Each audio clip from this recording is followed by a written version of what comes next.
Hey guys, I hope you're all well. Got a Power Rangers video for you today. I know I do a lot of Power Rangers videos, but I sort of had the idea for this one for a while, and it's quite a tough video to film, really.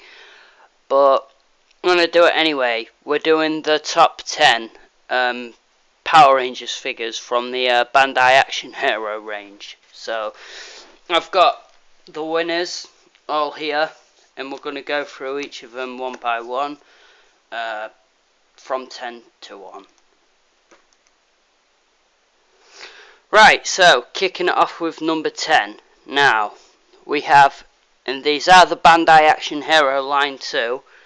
We have the new Mighty Morphin Red Ranger from the movie that's coming out soon. Yeah, it's coming out real soon, and it looks good. I actually really like the movie. I know what you're thinking. This is number 10, and you're probably thinking, oh, well, it's probably because you like the originals and you don't really like the new ones much. Well, I'm actually really hyped for this film. I can't wait for it. I mean, it's going to be awesome, and I'm a Power Rangers fan through and through, so whatever they decide to do with it, I'm going to end up liking. My problems with this figure and why it's at number 10 is something we're going to get into in a second. I just want to point out that the only thing that kind of has thrown me off about the design of the Power Rangers for the new movie is obviously they look like they're funded by Tony Stark, if that makes sense. Put it into a different terms. Basically, if they'd have brought this movie out and there was no Iron Man movies, I think they would have looked a lot different. But the CGI on Iron Man and the way the costume works, I feel has influenced the way these Power Rangers look, if that makes sense. Right, so all these action figures are 5-inch, and they all stand up to each other quite nicely. There's no other real height difference, and these figures are very basic. They are all the same design, just with different sculpt and paint, but mostly they're the same figure. So the reason I don't like this one, now my first reason that this is at number 10 is I can't completely get him in a pose where it looks like he's going to do damage with this weapon. It always feels like it's coming off to the side in a weird way. And I don't... This is supposed to be the power sword, and it just looks like an energy weapon. I thought, the power sword should look quite legendary and badass and epic, but it doesn't. So my problem first is the way he holds the weapon. I am not a fan of that. Second of all, and you'll see this more later, but with these figures you get like some standard sort of articulation, and it, apart from the legs, I don't know, the elbows just don't feel like they do as good a job on the other figures. I should probably point out I don't have any of the Ninja Steel ones yet because they just haven't hit retailers over here. Yeah, I don't know. Maybe I'm imagining it, but the elbow doesn't seem to work as well as on the other figures. So, apart from that, I mean, the detail is really nice on this figure. The red's really nice. It looks kind of shoddy in places where the others don't. I imagine there's a lot of people sat there at home going, well, what you on about, because all these figures look cheap. They do look cheap, and they are very basic.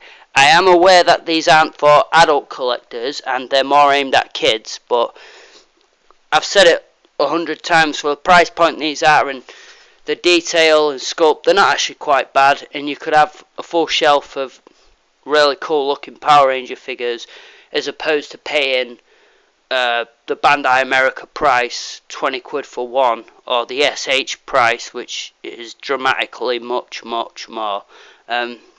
So these figures, they're fine for me, and I'm not an adult collector. I just collect what I like, so I'm happy at the end of the day, and that's all that really matters. And if you like these figures too, that's cool. I'm gonna help you make some decisions, hopefully, because you should really know some of the things before going in. Do you see what I mean about this weapon, by the way? It doesn't seem to, he doesn't seem to hold it as well as I'd like him to.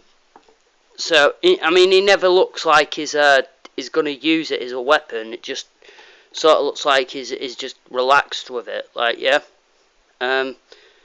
So it has nice detail for what it is, this figure. I realise I've ranted about this one way too much for what I plan to do. But there's no swivels or anything. Literally, the articulation you can see is it, and that's why it's so low. It's not actually because it's a new one. Right, so now I've talked about the articulation on one of them. I don't actually have to go through everything with these guys, but I'll point out the difference on this one, and then they're all pretty much the same after that. It's just a few other things I add, and that's why they're the way they are on this list. But yeah, at number 9 we've got the Red Lightspeed Rescue Red Ranger, and he's a pretty basic figure compared to the others. He's pretty much the same except for paint and a little bit of sculpt work.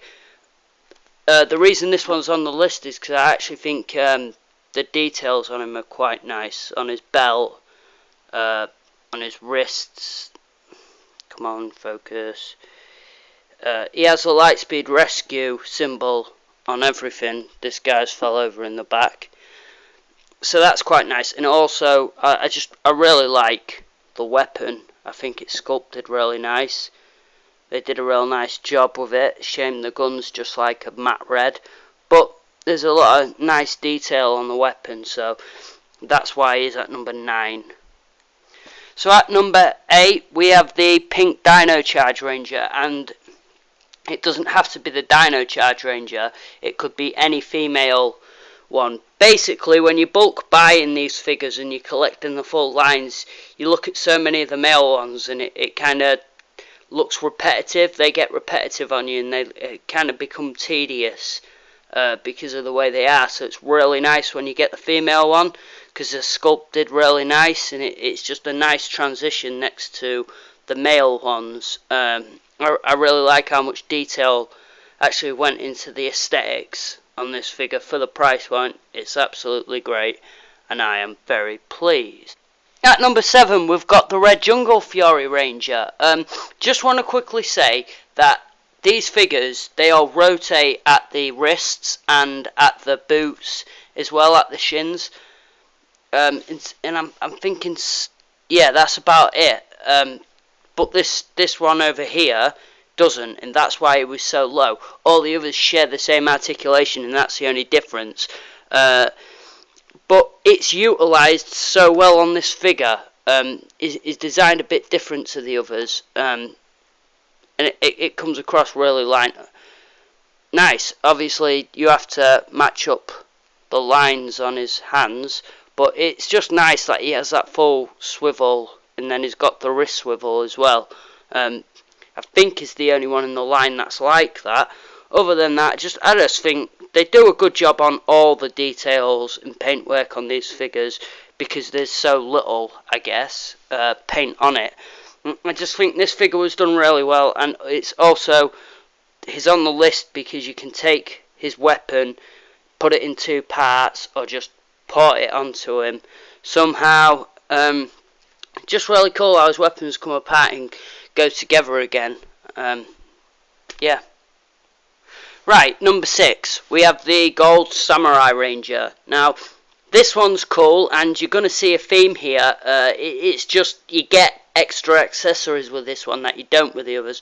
For one, he has this little sheath for his sword, which is quite awesome, that his sword can go into. Also, it ports off and on, so that's cool. And he's got this little, you see on his belt there, he's got that little, I don't know, little box of whatever it is, that also ports on and off. So lots of options with this figure. That's why he's number 6. He comes with some cool accessories. At number 5 we have the blue Megaforce Ranger, Super Megaforce that is, and basically this could be any of the Super Megaforce figures. They're just done really nice. They have a unique sculpt compared to the others, so they stand out nicely, and I like the gold paint and the rest of the details on it. I just think it's done really nice, and the symbol on his chest's really nice and clean as well. At number 4 we have the red Megaforce Ranger, and like the gold Samurai Ranger, he comes with a bit more than the other figures accessory wise. So he has his morpher there in his hand, that ports onto his belt, which is cool because it's removable too. He has his gun, and I should just add quick that the gold paint on the weapon, on the gun, and on the morpher and on the belt, it's just done really nice actually, compared to the others. That's why this guy's so high at number 3. At number 4, I think it was just done quite well, and it's all the extra little accessories you get as well. You're getting a bargain there. Okay, so at number 3 we've got the red Zeo Ranger. Now this one might be a little biased because I'm a massive fan of the Zeo Rangers, and the red Zeo Ranger is one of my all-time favourite designs for Power Rangers in general. So I put him up there, and this really goes to the credit of the show and the costume, but it's nice. It comes across on the figure, it transfers nicely. All the little detailing on the gold. I have a really bad camera, so I can't show you very well. It's just done really nice, and then the stars done actually really nice, and they actually sculpted in that weird mouth thing that the Zeo Rangers have, when they could have just left it. It goes to show you that they put a lot of effort into these figures, and for like a $10 price point or a £10 price point compared to some Marvel Legends and things, they seem to go the extra mile when other companies don't. Taking the number 2 spot could be any of these Mighty Morphin Power Rangers figures. Now, I know this seems kind of biased, and it's cheating a little bit because there's 3 of them, but it's just a massive deal that we got the action figures in this scale and design. It's a massive deal compared to other Mighty Morphin Power Rangers figures we had in the past. These were really breaking ground. I think they were before the SH Figure Arts Mighty Morphin Power Rangers figures and stuff like that, so they really are standalone in a way. And if you're a Mighty Morphin Power Rangers fan, you don't have to get the others, you could just get these ones and you'd be thoroughly happy with them. They could do with a little bit of paintwork on the weapons, but apart from that, I'm really pleased with all 3 of these overall, and it was just so hard to get the white one. When I found him for £5, that was just one of the best things that's ever happened to me in my life ever. And finally, taking the number 1 spot is the Dino Charge Gold Ranger. Now, he just has a bit of everything. He comes with, extra accessories like the wrist rocket. He has unique sculpt like the shoulder pads and the little cape bits that hang down. He has a ton of unique paintwork compared to the others. You see how his hands are painted in that different sort of colour. A lot of the Dino Charge ones are done like that, and they're done very, very nicely, I'll add. That's the thing that attracted me to collecting the full team. I just think this figure's, for his standpoint, his price point, he's just really, really good. And I was so happy with him for the price point. I was very pleased with all of these figures as a whole, but he stands out to me. So I hope you've enjoyed this video. I'm not going to rant along at the end here because this video is getting pretty long as it is. I just hope you've enjoyed it. Like and subscribe and all that stuff. I will see you soon.